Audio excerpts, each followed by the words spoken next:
Hi folks, you're with Tacitus today, your pushback channel, and thank you for joining this live stream.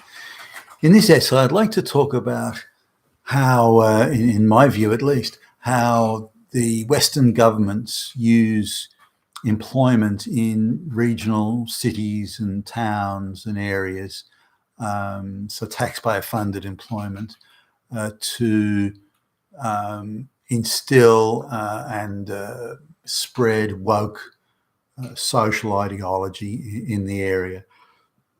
Now, in the cities, I guess we sort of take it for granted that this sort of thing goes on.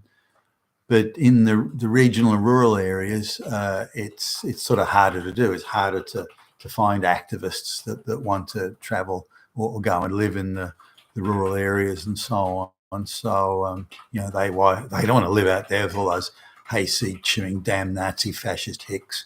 So damn rednecks.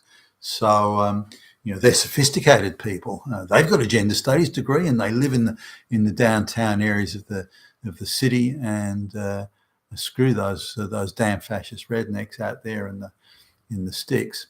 So having a look, here's an area here that's not far from a major Australian city.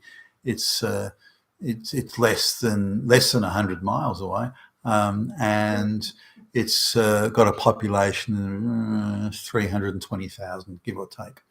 So it's, I guess you'd call it or an American semi-rural, but there's a huge difference in the employment there. The amount of jobs that are under the average wage, so the average wage or under, out of all the jobs available in the area is 92%. So only 8% of jobs pay above the average wage. Now, when you come down to say even a sort of a decent type wage, say double the average wage and above, which even then isn't enough to really get anywhere when you want to consider buying property or having a family. Then you're looking at just 1%, 1.25% maybe of the jobs. So that goes to show you how few well-paid jobs there are in the area. So 8% are above the average wage. Now, of those, more than 3/4 of them, in fact, more than 4/5 of them, so 80% plus, government employment, and in specific areas. So you've got sort of education, family advisory, family violence, women's shelters, migrant advisory, and things like that. So now a lot of these are just propaganda fronts. So if you bother to go into their offices, which are amongst the plushest offices in the area, by the way, so the government's sparing no expense in having fancy looking offices, and you go in and just have a look. The walls are plastered with anti-white, anti-male, sort of anti-nuclear family type propaganda. So clearly they're just propaganda. These government jobs and the offices and the quangos and the like, and the education establishments, they're clearly propaganda delivery systems, but they're all against Western white society and families. So it's straight out of the globalist 101 playbook, straight out of it. Now, the government, the other thing that sort of occurred to me is, well, not occurred, it stands out like a sore thumb, is that of these better paid jobs, people aren't moving from the city. That they may send out agitator trainers to train the people, but people aren't moving from the city. So they're finding local people to do this. Now, people who've got long histories of unemployment and things like that. So they're picking people who are vulnerable and who will treasure the job, and will do whatever they're told. And they're also making a point of picking people who aren't very bright. That's another thing. Unemployable dumb people will do exactly what they're told, and then paying them more money than they could ever get.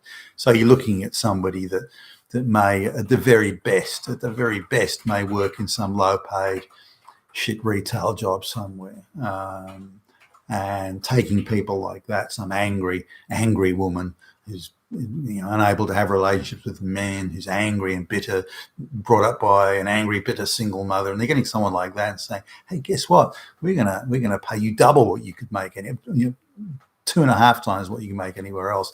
And all you got to do is get back at those horrible, evil men that have made your life in misery. You get back at them, those damn fascist Nazis, Hitlers." And of course, off they go, and they do that, and they're more than happy to wreak vengeance on those evil men. So they're out there pushing this propaganda, pushing this narrative directly against the family and straight white men and Western society generally, and again, it's this fateful attitude of if we can destroy straight white men, destroy the family, then whatever comes along afterwards will be better. Whatever comes along will be better, and that's a good thing. So we don't have to think about what the future will be. As long as we get rid of all those damn fascist Nazi Hitlers, then everything will be better. How? Oh, we don't fucking know. It just will. So that's the attitude all around. Now, looking at these people, you almost have to feel sorry for them. They're simple, they're low IQ, but they've been specifically selected by government apparatchiks to go and spread the anti-family, the anti straight white male, the anti-white society message, and they're paid to do it. And you're looking at some of on one of the clangers, they got like 12 trustee directors or some shit like that they call them. They're all women, and you can't sort of tell me that it would randomly have just come up that way. It wouldn't have. And this is time and time again. They're either all women and or all non-white women in these sort of things. So these people are being given tremendous power in health, education, mental health, family structuring and advising, all that sort of thing. And they've been given this and paid for by the taxpayer just to hate on white people. And so it's our white politicians and our white public servants at the behest of the globalists that are doing this. And it's very sad to see. But if you look at all these regional towns, there's very little employment that's even average pay, let alone above average pay. And disproportionately, this is government employment, and disproportionately, they are angry women, many of them lesbians, angry women sent to destroy white society, and certainly the society that these regional towns and communities have been built on. You've been with Tassos today, your Pushback channel, and thank you for listening.